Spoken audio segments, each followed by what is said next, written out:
All right, you ready? Yeah. For real this time? Mm-hmm. Okay.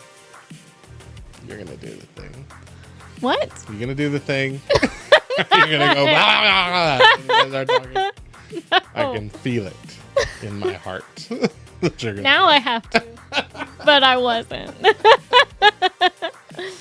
What's up, nerds? And welcome to the Nerd History Podcast, a proud part of the Love Thy Nerd Podcast Network. The Nerd History Podcast exists to do what all nerds love the most, dive deep into the nostalgia of nerd culture that made us who we are.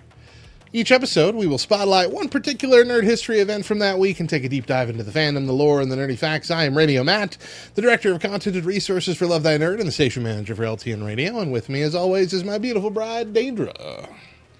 Hi. I was seeing how long you could talk without taking a breath. I It's a pretty long time. A professional. It was a very long time. We are the Nerd Historians, and today on the show, we are taking a look at the history of Bruce Almighty, which celebrated its 21st anniversary. Wow. Full-grown adult. Wow. Just a couple days ago on May 23rd. I mean, Crazy. I remember we were in youth group when this was approaching its release in 2003. And I remember our youth pastor being like, don't go see this movie. Don't see it. It's going to be awful. Don't go see this movie. It's going to be blasphemous and terrible. And so I went to go see that movie. Did you watch it with me in theaters, or did we watch it together later? No, I was good. I didn't. Listened to the pastor and did not go see the movie. No, me and I think Bubba probably, or maybe Dakota, went and saw it together. And I remember the first real conversation I had about it came at a journalism conference that I had just a few weeks after school ended. Or maybe it was just the week after school. It was really close to when it came out. And the general consensus was not nearly as blasphemous as I expected it to be. So it's been... You haven't really watched it a lot, right? Was it just that first time and then this week? I feel like I've watched it maybe 3 or 4 times in my life. Okay. But it's been a while. It had been a long time. Both of us made a point to watch it this week Yes. leading up to the show, which is not something we've been good about doing leading up to episodes. We're just like, we've seen it enough. We'll talk about it. And then we forget a bunch of stuff. But we're like, this is the finale. We should probably not phone it in. So we'll talk about... Do you want my thoughts on it or What no? thoughts? Do you have overall thoughts or do you have specific thoughts? I had the thought in my mind and in my head Okay. when I was young, and I watched this 20 years ago, and it was probably one of the first secular movies that I watched. With some swears in it and an appropriosity kind of stuff. I didn't watch a lot of that kind of stuff regularly. If we had Guess a maybe not at movie that at the point, house, yeah. it was the recorded one from TV where they cut a lot of stuff out. Yeah. I guess it was later in our dating where we Yeah. did more of that. Okay. Yeah. Okay. So it was to me, watching it from a sheltered standpoint to, wow. I was like, oh, yeah, Clutching the pearls. this is not, yeah, this is not appropriate. But then watching it again now, With all the filthy stuff you normally watch. comparatively, I'm like, okay, this isn't that bad. I mean, I've even watched, they say our movies are terrible. I've gone back and watched things from my parents' generation, yeah. and I'm like, y'all were just as terrible, maybe worse. Yeah. It was terrible. Y'all back were then. just as terrible. The only reason that we don't think they are is because for a long stretch of time in the 90s, they were putting movies on basic cable. And they were using the censored versions. And those are the ones that we all taped off the TV. And those are the ones that we all watched all the time. And so we're like, I mean, the same thing happened with Back to the Future. The Back to the Future that I watched, which is my favorite trilogy of all time, Back to the Future that I watched as a kid was off TV. Right. And there's so much swearing in those movies. I mean, not an overly abundance, but more than I remember because it didn't happen on TV. So when I think about, I wonder if my oldest son can watch this with me, and then I watch it, like, no, he definitely cannot. Not at least till he's 13, maybe later. Right. Got teenage shenanigans going on. Yeah. So now I'm like, okay, this is good. I like it. I like the overall lesson, okay, I guess, in it. good. Yeah. This is nice. You didn't want to watch it. No. No. I told her what the topic was going to be because it was. And I don't, I love Drew Carey, right? Drew Carey? Ace Ventura. Fantastic Oh my gosh. Is it anyway? Price is Right. Jim. I can't believe it. If you guys don't know by now, I'm terrible with names. She really is. The fact that she named an actual celebrity, even if it's the wrong one, is a good sign. The guy from Ace Ventura. Yeah. Love him. And see, that's another thing. You've loved the Ace Ventura movies long before we started dating. Those were terrible too. But again, the one that I grew up with was on the TV. How did they pull that off? That opening scene was. I'm not talking about the opening scene. I'm talking about the whole ending. How do they pull that off on TV without you being traumatized? Where he's beating up a bird? No. Oh, the lady. Okay. I was going to the very ending. Lace is out, Daedra. Lace is out. If I remember right, they did like not show what they show in the movie.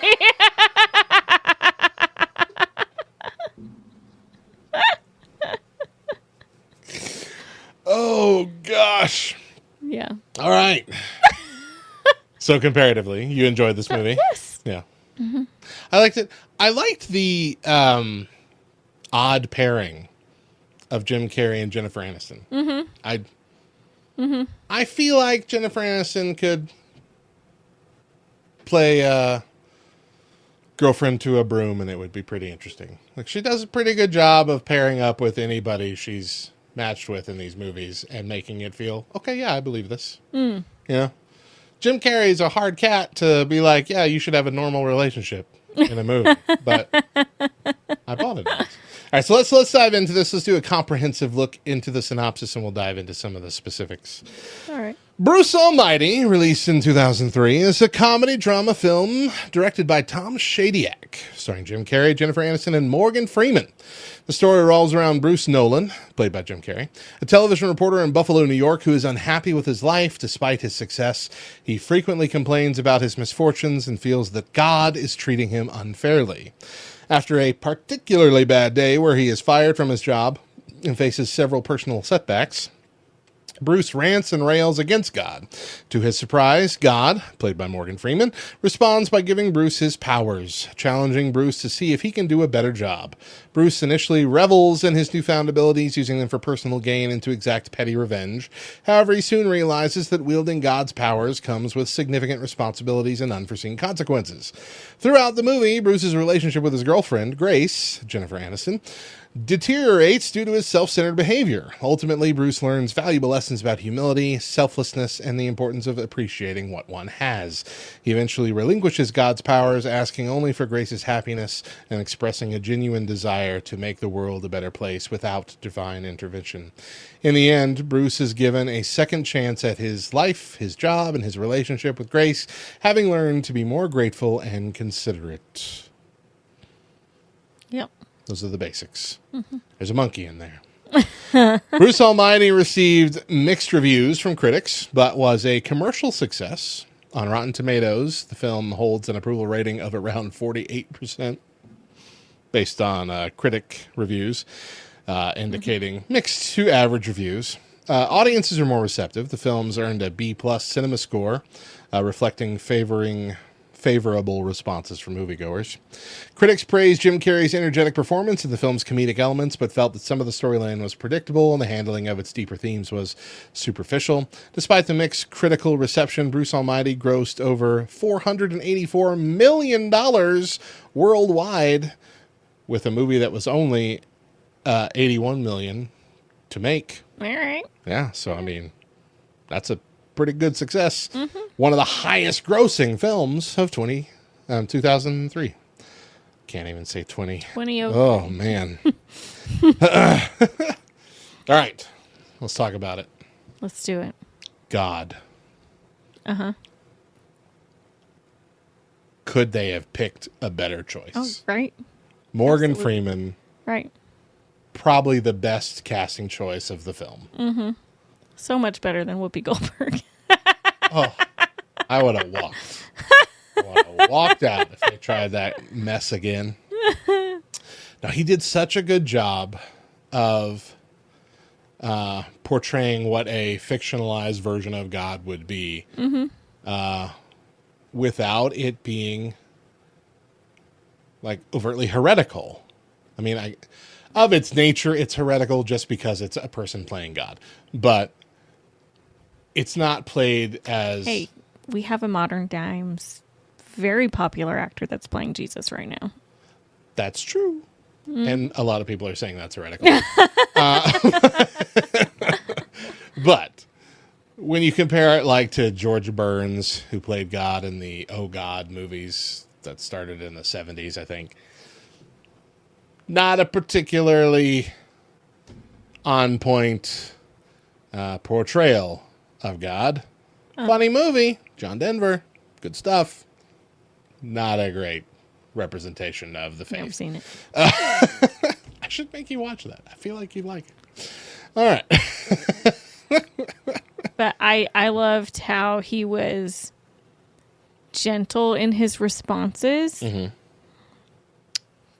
But, knew thing, it wasn't like he was unclear on things. Right. Like he was firm in his decision making and Pointed when he needed to be. yes. Yeah. Uh-huh. And he had humor, which, I know you talk about all the time. God has humor. Yes. Like, yeah. God is a funny character. For sure. No, he did it really well. There's not much to say beyond just like, yeah, that's the way. That's the way we're going to do it. If we're going to do it, him doing it. So Tom Shadyac has called himself a Christian much of his career. He, I believe, was involved with the Ace Ventura movies, but he directed Liar Liar, which was also a very Christian morality focused kind of movie, Right. and really funny and far better than Bruce Almighty, if we're being honest, but still really good Christian theme. Jim Carrey did a really good job. This was kind of the first movie that I remember where Jim Carrey wasn't just straight up nuts, like, by design. Right. It was rare to see him in a semi-serious character. Right. This Yeah. isn't The Mask. This isn't Ace Ventura. This isn't. What was that other one? Ace Ventura. The Mask. Dumb and Dumber. Sorry. Oh, yeah. Wasn't Dumb and Dumber. Like, this was him being a real person with real problems. Right. Nothing But wacky about it. Still making until, faces. Yeah.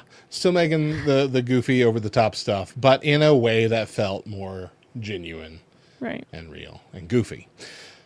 I really liked that this was kind of a first interaction with him and Steve Carell on the same cast. We don't get much with them together, but the few scenes we do are very memorable. Steve Carell, this is kind of an early thing for him, Right. a really good one. It was Did a good fun job. seeing him so early. Yeah. The film featured impressive special effects for its time, particularly in scenes where Bruce uses his divine powers, like when he parts his tomato soup. That over-the-top scene which I'm a little upset about. Because even when I Right. first watched it, and then when I watched it again this week, I'm like, where does all the soup go? Oh yeah, I agree. It just splits, but the bowl was full. How is it not overflowing on the sides, or at least raising up? It should have been a half full bowl, so I would believe that split a little more. Anyway, he's splitting his soup, and I'm concerned about the amount of soup. Like, that's not believable. It would spill over the bowl.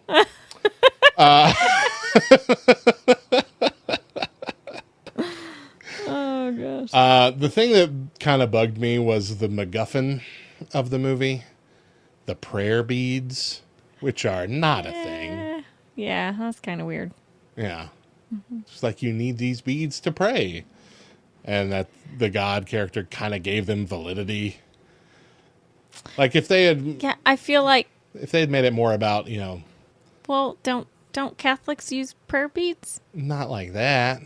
Not like they have a rosary, which is a very rosary. specific I don't even remember Bead? what the term is now. No. Like a relic or something like that. Very specific thing. It's not just random beads. Right. It's a set of 5 sets of 10 with a bead in the middle of each set of 10, and then 1, and then 3, and then 1, and then the cross. And I've had to pray that rosary so many times when I was growing up. Went to a Catholic school, and in 5th and 6th grade, we had to do it every Friday, pray an entire rosary. That is 53 Hail Marys. No, thank you. Anyway, Okay. this was just you hold it so you can pray. It was Like it's weird. supposed to remind you to pray, maybe? Maybe, You know? but It's like the what would Jesus do bracelet. maybe. Okay, I'll give you that. But I agree. It was like, okay. It was an unnecessary thing. It felt like they made it just so they could do those couple of scenes of, hey, look, here it is. Or you're just showing up. Or him, yeah, Yeah. him seeing it. And yeah. But like when he's driving in the car early on and he like grabs it and he goes, okay, I'm going to do it your way. I'm like, no, that's not. God doesn't say, hey, grab your Gotcha. beads so you can pray to me. Gotcha. That was the whole point, though, All right. He didn't really get God. That's true. So the idea of it being heretical, which I think our youth pastor was concerned about, and I think a lot of people were concerned about in the faith, was what we saw in the previews. And the previews showcased all the Terrible. stuff. He's like, okay, I got these powers. I'm going to use them for my own selfish desires kind of thing. And that's what we saw. We saw him blow up a lady's skirt. We saw him have a monkey jump out of and then back into someone's behind that wronged him the day before. We saw him steal clothes right off a mannequin. We saw him change his beat up car into a sports car of some sort. Ferrari? Was it a Ferrari? I don't know. Something fast. One And of those. then we Expensive. saw him take revenge, which, I mean, the Evan Baxter character, Steve Carell's character, did do a snotty thing in stealing a line from a report that would have been used in the future that Bruce had recorded. And he stole the anchor job. And he right? didn't steal the job. He earned that job. Bruce was just convinced he was getting it, and he wasn't. But, yeah, he used his powers to basically destroy Evan's career live on air. I do the cha-cha like a sissy girl. I like a do the cha-cha. So that move was a bit selfish as well. Basically did all this stuff to make his life better that he could, only to find out that none of it really accomplished anything that he wanted. Right. Then he took the responsibilities that he was supposed to have, which he initially thought was hearing the prayers of everybody on earth, until God told him, no, that's just your town from this street to this street. I didn't want to overwhelm you, Right. but it was still so much. Right. And he just, instead of answering any of the prayers directly, he just like, yes to all. And so we Right. saw 1 million people win the lottery, and so they all won $17.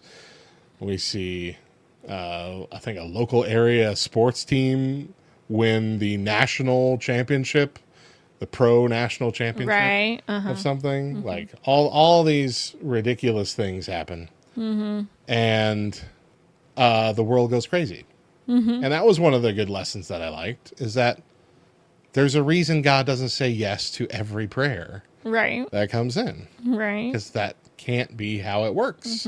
I also liked the magnitude that they tried to get you to understand when you're like hearing all those voices and he's like going crazy and he's like, no, that was just this little bit. Yeah. Like, God hears everybody, you know, Yeah. and just think about how loud that. I thought that was really cool. I was like, oh, yeah.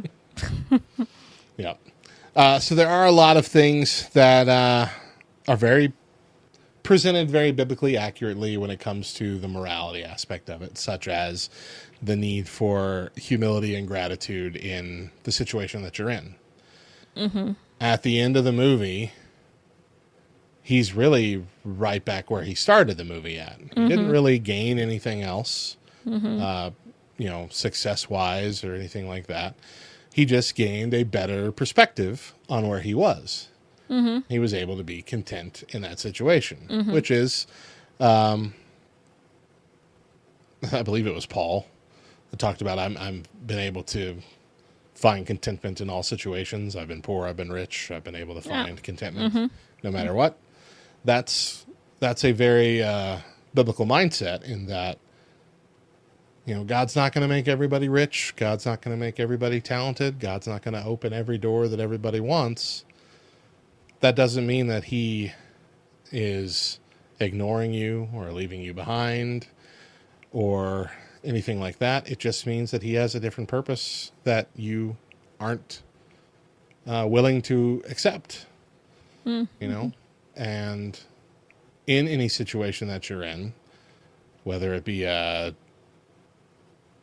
job that you don't like, or you don't have enough money to do what you want to do, or things of that nature, it's okay to desire more. It's okay to hope for more, but you have to get to the point where you're willing to be satisfied even if that doesn't come.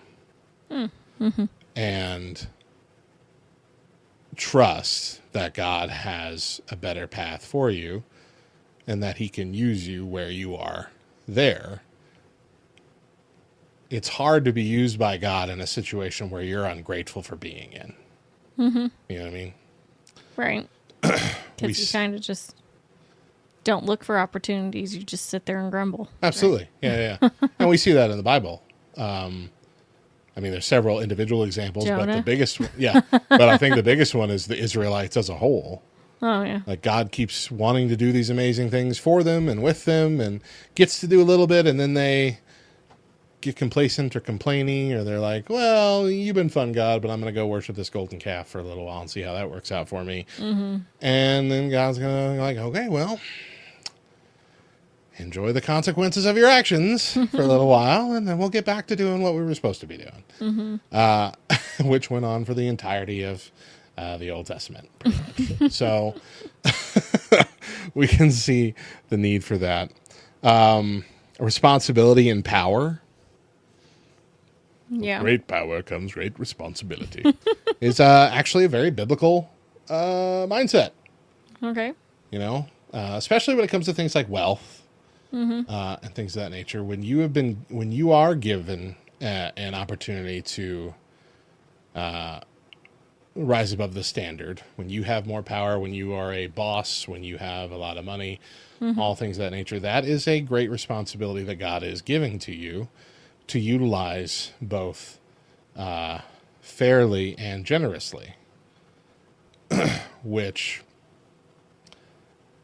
has to come with you examining things from all angles and making sure that you're doing the right thing in each situation. Because some would say Bruce saying yes to all is generous, but it's not.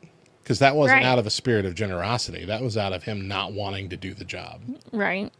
That was out of annoyance. That's like somebody who's rich, doesn't want to do X, Y, Z. Like, here's $50. You go do that for me. You know, that's the wrong mindset. And maybe God's generosity isn't in things of this world. Mm-hmm. Maybe he's being generous, not giving you $1 million. Oh, absolutely. If you have marveled at the wall behind us, full of pops that I have spent a few $1,000s on over the years, not even all of them because I gave a lot of them away. I know that if I were on my own and I were making a good amount of money, all of it would be spent, not necessarily on pops, but I'm an addictive spender. And so, yeah, God's probably not going to let me win the lottery because it's not going to be good for me. It's not going to go You're well. going to end up in a ditch somewhere. If I wasn't married to Daedra, I would be dead. Just because I had what little self-control I have now, I owe to her and Jesus, and that's about it. I would have none, little to none, if she wasn't in my life. That's why I'm in charge of the saving. Luke 12:48 says, "Everyone to whom much was given, of him much will be required, and from him to whom they entrusted much, they will demand the more." This highlights the responsibility that comes with great power and blessings. So we talk a lot about free will in this too, and it kind of sounds like the rules of the genie in Aladdin. Right. Like, I can't make anybody fall in love with you. But it's more about highlighting the fact, oh gosh, it was the beautiful line, and I'm going to butcher it. But he's like, how do I make somebody love me without affecting free will? And I don't even remember what he says, but it's something along the line of, if you can figure that out, let me know. Right. Or, Yeah. something like that. And I was like, oh, that's a stinger right there. Because, yeah, one of the gifts of God from the beginning was the power to choose. He didn't create us to be lemmings, to be robots that, unless you're Calvinist. He created us with the free will to choose whether we are going to follow him or not, accept Christ or not.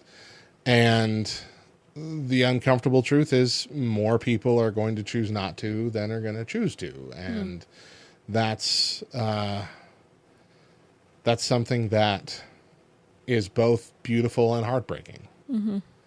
Here's the way I see it when I start getting down on myself. If Adam and Eve, who literally walked with God, still sinned, I ain't got no chance. You got to think that anytime someone is walking into heaven, Adam's just like, oh, holds a weekly meeting just entitled "I'm Sorry" with Adam and Eve. But My bad. but can we fault them? Absolutely not. Because we we're would not have doing done the any better. exact same thing. We're not doing any better. But yeah, the idea here is him chasing Grace to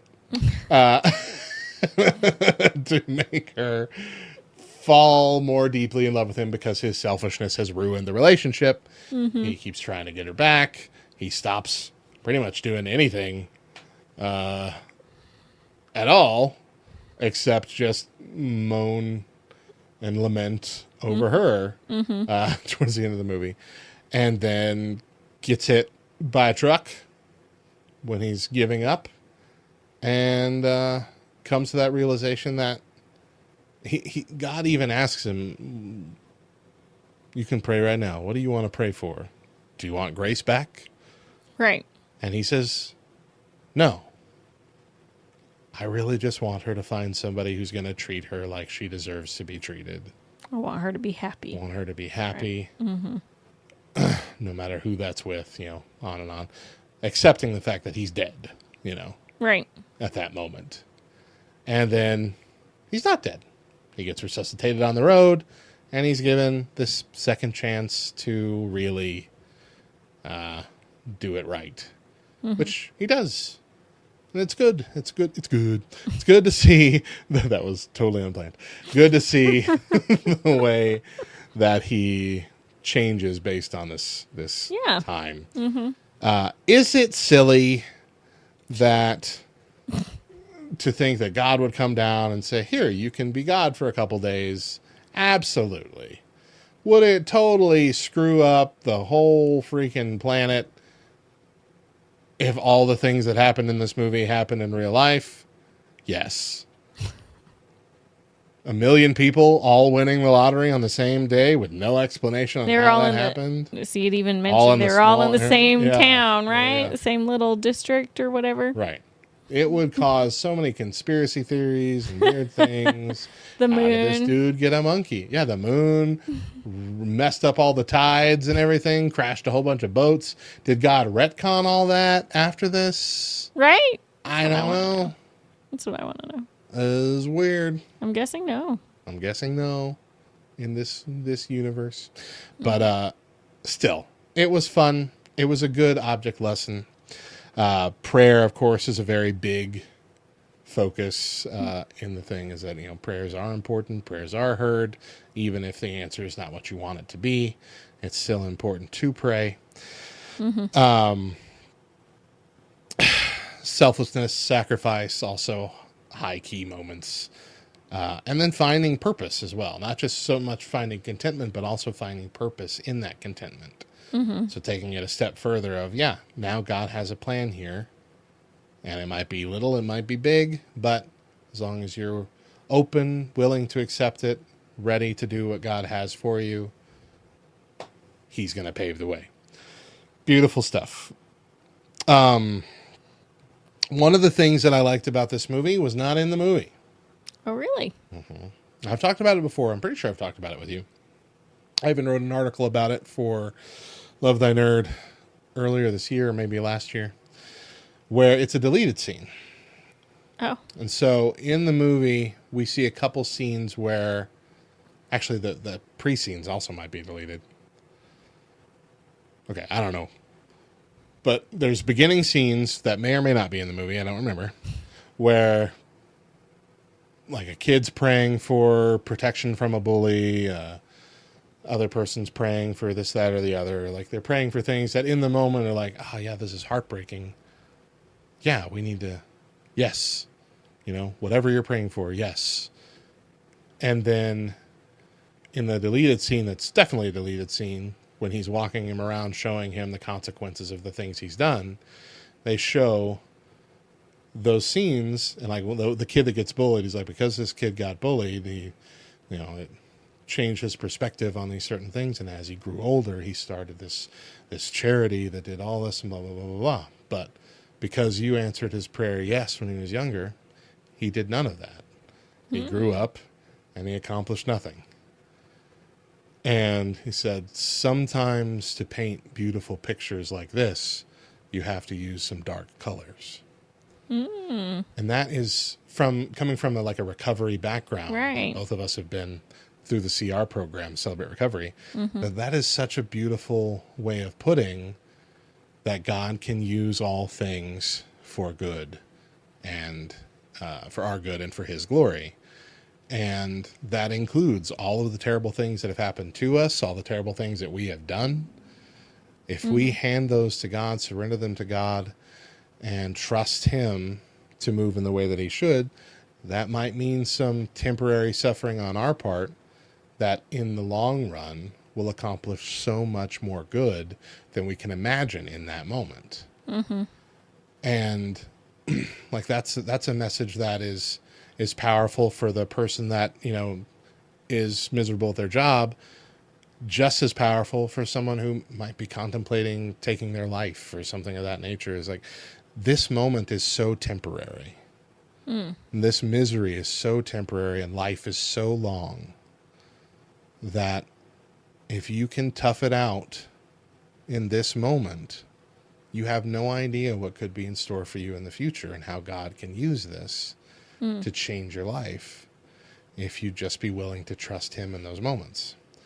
I say this as someone who got really close to trying to take my own life when I was a teenager. Really glad I didn't. And some of the worst things in my life happened after that. Still really glad I didn't. Very happy with where God has me now and how God is moving in our life. And there's still so much ahead of us that neither of us know and our kids don't know. I'm excited for all of it. And I could not be here for it. And I'm glad I am. That got deep. Let's move on. So Bruce Almighty, film that combines humor with profound spiritual and moral lessons through Bruce's comedic yet poignant journey. Viewers are reminded of the importance of humility, gratitude, responsibility, free will, prayer, selflessness, and finding purpose in life. Sorry, my eyes are tearing up, so I can't read. These themes are deeply rooted in biblical teachings, making Bruce Almighty not only an entertaining movie, but also a meaningful exploration of faith and human values. Yep. What's the funniest part of the movie? When he's at Niagara Falls wearing the umbrella hat and finds out that the other guy And he just loses. He freezes. Loses it. First he freezes, and then he is unfrozen and just going off like crazy, talking about his hat. And He talks to the old lady. Why did the you old throw lady. that into the ocean? That was so funny. Feel bad for Leonardo DiCaprio as he drowned while you're floating on the big door. Could you have shared the door? Fucking turns.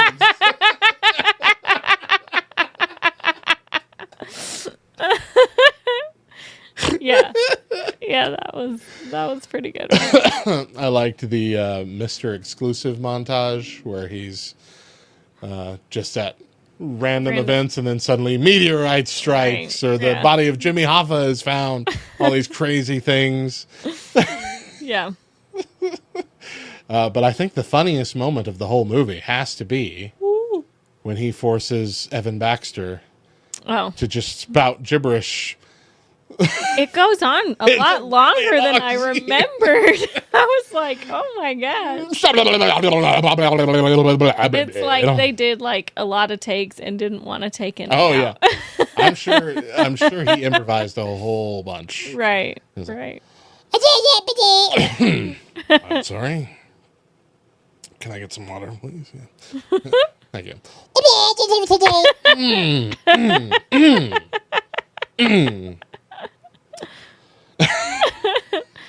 Yeah. Really good. It's good. Really good stuff. It's just an overall good movie, frankly. Now, the weird thing about this movie, I'm gonna go watch it again. let's just stop and go watch it. Let's all go watch it right now. One of the things about this movie that I did find strange is that it feels like a weird mix of cheesy Christian movie and PG-13 comedy. Because I'd you agree will with that. have lines that are like gee willikers followed by the S word in the next line. I'm like, that didn't feel real enough. That feels over the top with the cussing. It's like they were making a Christian movie and then making a non-Christian movie, and they couldn't decide which one to do, and they just slammed the scripts together at some point. Like, it's very strange. It's like, I think it was best encapsulated in The Gang. Oh, Because at one point they're like, ready for another can of whoop-a? I'm like, rough. But then they're like the cheesiest, least threatening gang like you see in the Christian movies where they have gangs Right. ever. I'm like, ugh, eh. Yeah. Are you a Christian gang? I don't understand. It's like, I don't remember what movie it was, but I remember watching a Christian movie where like the gangsters are bumping KJ52 in the truck. I'm like, come on. Was it The Second Chance? With, Michael W. Smith? yeah, I think think so. it was that. I'm like, and that's a good movie. That's a good Christian movie. That one's got cussing in it. That's how you know it's a good Christian. Because they're like, the reality of the real. situation demands it. It's a really good movie. The Second Chance, go watch it. But that scene, that scene is just like, the old KJ5 too. It's like, it's the SOA. And I'm like, oh my gosh, that's not what they'd be listening to. I've heard gangsters playing their rap music in the Walmart parking lot. Okay. And all It's they really much needed faster. to do was make the car go boom, boom, boom, boom. Right. It didn't even need to have lyrics at all. Exactly. Yeah. You just needed the boom, boom, the bass. That's all you needed. Anyway, that is the weird dynamic of that movie. Just at times it feels like it's being over the top Christian movie. Yeah. And then other times it's like, okay, this is a normal movie. Right. Yeah. Bloopers at the end are really good. Showcased a lot of the different improvisations as well. 7 out of 10. We don't do ratings, but that's what I'm giving it. Are you the pizza guy? That guy on TikTok, he made a last meal pizza that included strawberry ice cream and French fries Well, I feel like those could go together. on a pizza.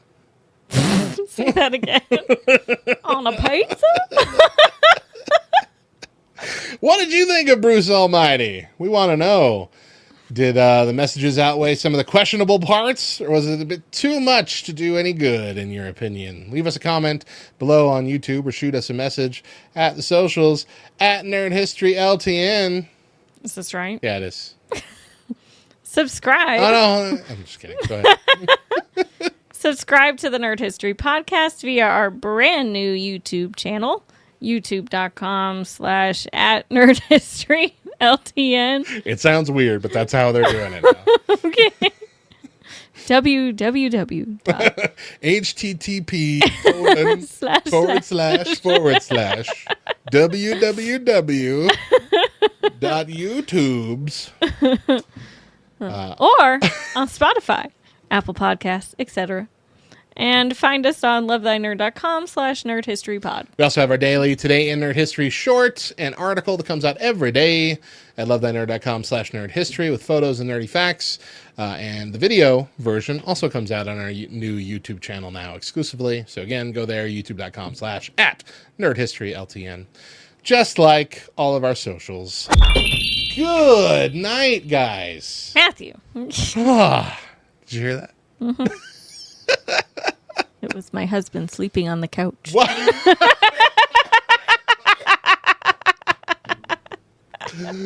Caught me off guard.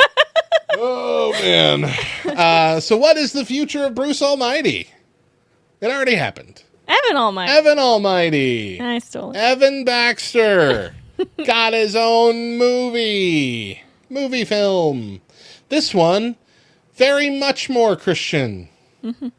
No real cursing in that. I don't think there's any cursing in it because we showed it at church, and I don't think we would have done that if there was cursing. They did talk about animal wieners, humpback whale.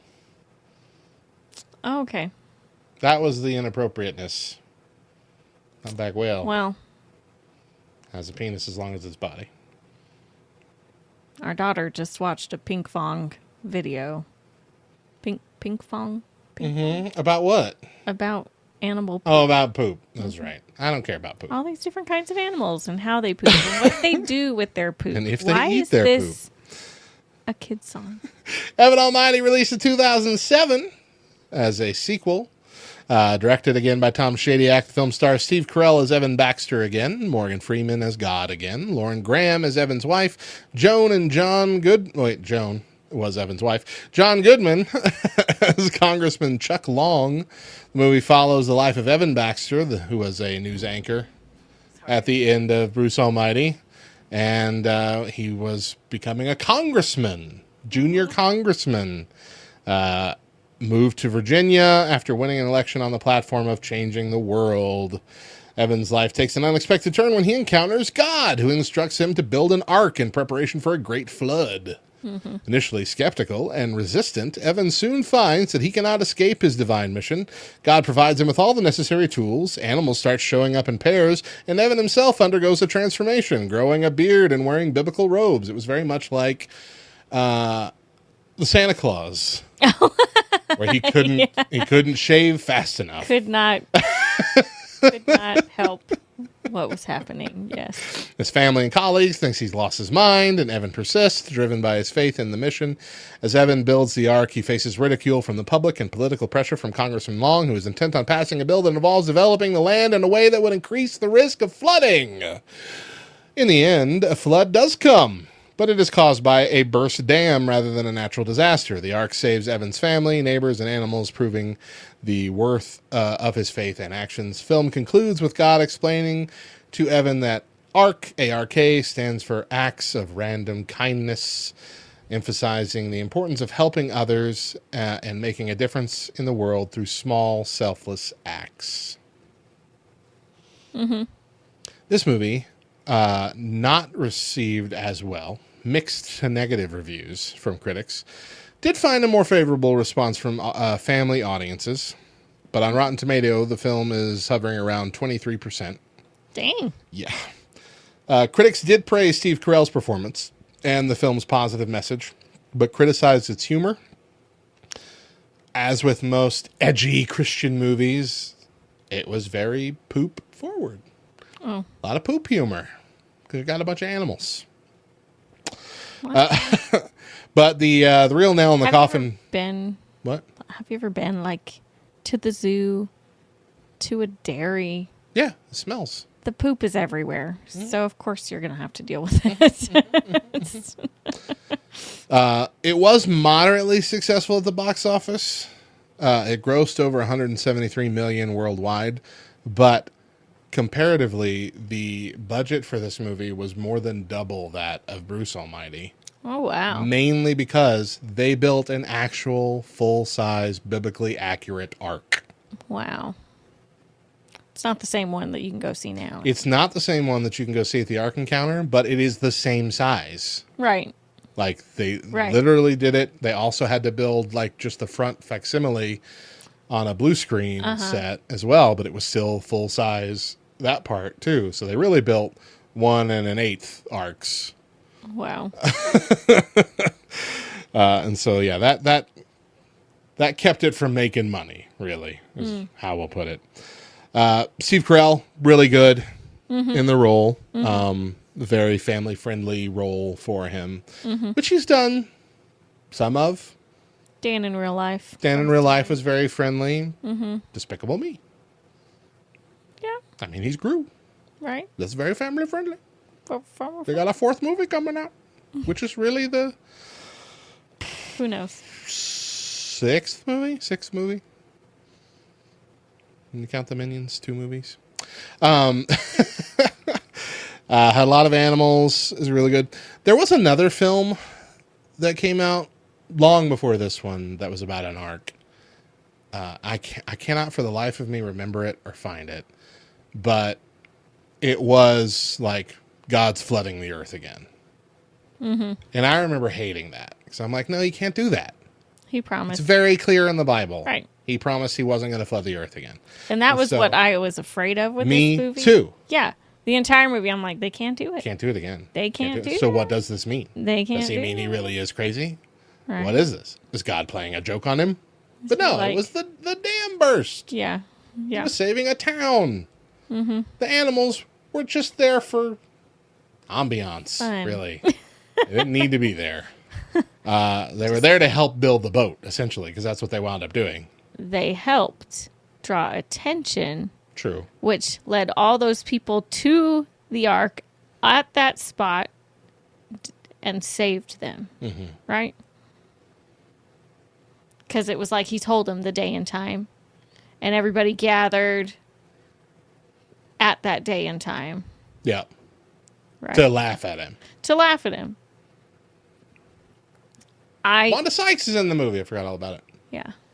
Out of the way, I move! feel like, maybe we should have closed the door on him like we did. Like we did in the real story.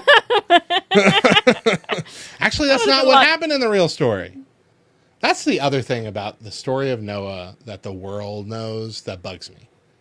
There's nothing in the Bible that says anybody to the boat. No, and it closes? it's like that Noah was mocked. That's not in the story. It doesn't say anything about the people around him laughing at him, not believing him, thinking that he's a crazy person. That's not a part of the story. Just like That's just what we read into it because they'd have to, right? Gotcha. But that's not how it went. Anyway, maybe nobody even peeve. knew. It's possible. Yeah, Big world. God was Weren't very that many clear. He was people. just saving them. Maybe they're off in the wilderness and they're just building their own ark for when it comes, and everybody else is just blissfully unaware that death is upon their door. Anyway, there is a lot of like faith and trust aspects in this movie. It's what? Who closed the door on the ark? God did. Did he in the movie too? No. That might be They what had That might be what I didn't like about it. Like, I felt like they should have had God close the door for them. Well, it wasn't Noah. Yeah. So Yeah. they weren't retelling the story of Noah. So But they kind of were. But they didn't, though. So again, this movie was about trusting God even when the world thinks you're crazy. Which does happen a lot. And it's hard. And it's even harder when a lot of us Christians are crazy. Legitimately crazy for things that we're building into our faith that don't need to be there. But that's a whole different tangent. The difference with the character of God in this movie is that in this movie, he appears to someone else. Not as God, as like a waiter or a busser at the fish and chips place. Oh, yeah. He appears to Joan. The wife. And gives a very nice thought. I'm not sure how directly biblical it is, but a good thought and probably fairly accurate in that when someone prays for patience, do you think God gives them patience or do you think God gives them opportunities to be patient? And it goes on and gives a couple more examples like that. And gosh, it feels like that a lot, doesn't it? Like when There's like a running joke, right? That you don't ever pray for patience. right. Or for anyway, really. Because then he'll... Yeah. God does give us a lot of things freely. But he also knows that there are a lot of people who need to grow in these situations to get it and to make it stick. It's like, again, to take it back to recovery, like 1 in every 100 people who like smoke or something like that, drink, decide one day, I'm not going to do this anymore, and they just turn it off and they never touch it again. And in the recovery community, we call those people jerks. It's just in those instances, it must just be that that's not really a part of their life. That's Right. not a part of their story. That's not what God has planned for them. Get it out of there, whatever. But for most of us, we have ingrained that kind of addiction or addictive behavior into who we are, and it is intertwining so many more things in our lives that we can't just turn that off without fixing this, and this. Usually our addiction is a symptom of a more root cause, and therefore you can't treat the symptom, you have to treat the root cause. Right. If you want to change or grow spiritually, it's the same way. If you struggle with patience, you struggle with anger, you're going to need to flex those muscles more. And that means God's going to give you more opportunities to do the right thing. And when you fail, to come and confess or to apologize. I feel like that's the thing that we deal with our kids. Both of us struggle with this, and flying off the handle sometimes. Sometimes it just gets to the point where we snap and lose it in ways that if they did it to us, we would ground them immediately. And I think we're both doing a better job of, once we've cooled down, going and apologizing to them and explaining to them that we made a mistake and shouldn't have responded that way. Mm-hmm. And hopefully that will make up for the trauma when they're in therapy in the future. He yelled at me a lot, but he apologized for it a lot. So he knew it was wrong. Let me get you It's not Sour Patch ideal. for you. Hey, gang. If you're listening to this, as soon as it comes out, run to Walmart or Albertsons or whatever you got and get the Sour Patch Kids flavored golden Oreos. Pretty good. Mo and I tried the Chips Ahoy Sour Patch Kid cookies back in 2020 on the Back Row Morning Show. It was our very first taste test. It was horrible. It was horrific. It was gummy bits chopped up into a normal cookie, and you chewed it, and the cookie just disappeared while the bits just stuck in your teeth. It didn't mesh flavor-wise, nothing. I don't know what they've done with this Oreo cookie. It's amazing. It's really good, and somehow really good in milk. Right? I don't understand it. He didn't believe me with the milk. I got out the milk, and he was like, but it's sour. I didn't believe you. It was really good. Family, community, perseverance in adversity, all these things. It's a very, very good movie when it comes to the biblical message and just being more family friendly than Bruce Almighty was. Right. Like I said, we played it at church before with adults and kids in attendance. Loved it. When you're judging it against Christian movies, it's top tier. It's real good. When you're judging it against standard movie comedies, it's probably at about the 23%. But Not if you're a Steve Carell fan. Not if you. I mean, yeah, he's. Look, how bad can a movie really be if it's got Steve Carell in it? It's like pizza. Even a bad pizza, still pretty good pizza. Hot circle of garbage. There's no such thing as a hot circle of garbage in reality. No, I take it back. There is a hot square of garbage. Did I tell you that I had bought those Tostino's pizzas? You saw them in the freezer a while back, right? Did I tell you how bad they were? I don't remember. You might. So I bought Tostino's pizzas because I saw them and I'm like, you know what? I haven't had those since I was a kid. And when I was a kid, they were round, but now they're square like school lunch pizzas. But I'm like, this has got to be pretty good. I love Totino's pizza rolls still. Sauce is one of my favorite parts of that. All this, you know, like this has got to be great. I'm not sure I can put into words how awful this tasted. First of all, it tastes nothing like the pizza rolls. You don't taste the sauce. You don't taste the cheese. You barely taste the pepperoni. And there's a lot of it because it's the little cubes and they cram a whole bunch of them on there. But the crust on these pizzas is, oh, it's like it was cooked in motor oil or something awful. Like it doesn't taste like pizza crust. It doesn't have the consistency of pizza crust. It doesn't have the right kind of crunch. It has a weird, almost cracker-like crunch.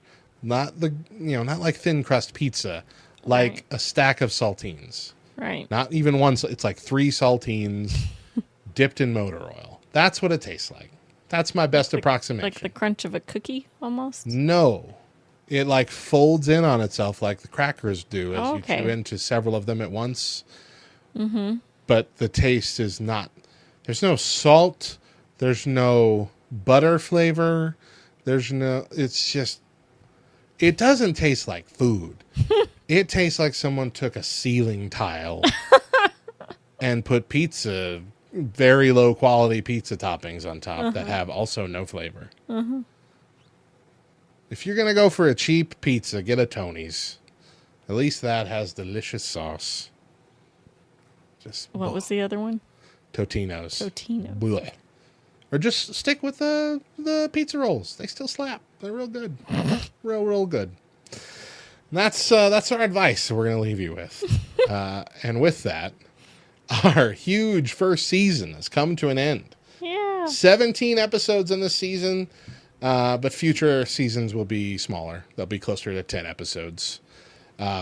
But we have had a blast talking about the nerd history of Sherlock Holmes, iTunes, Star Trek Voyager, Corner Gas, Facebook, Lego Masters, YouTube, Mr. Rogers, the Nintendo Switch, Wario Land, The Office, WCW Monday Nitro, a Goofy movie, The Simpsons, the MCU Infinity Saga, and the Star Wars prequels, ending with Bruce and Evan Almighty.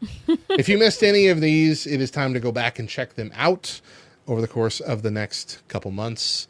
What was your favorite episode of the season, Deidre? Oh, gosh. They're all right there in front of you. I don't know. The ones that hit me, I was like, oh, yeah, when you were naming them, was Corner Gas, The Office. And then I would say Today's.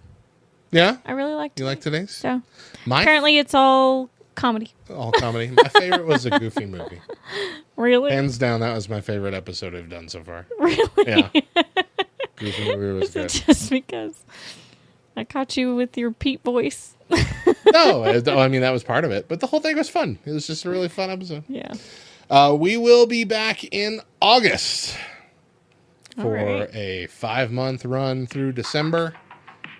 But until then, I'm Radio Matt. And I'm Deidre. And remember, in the past, present, and future, Jesus loves you, nerds.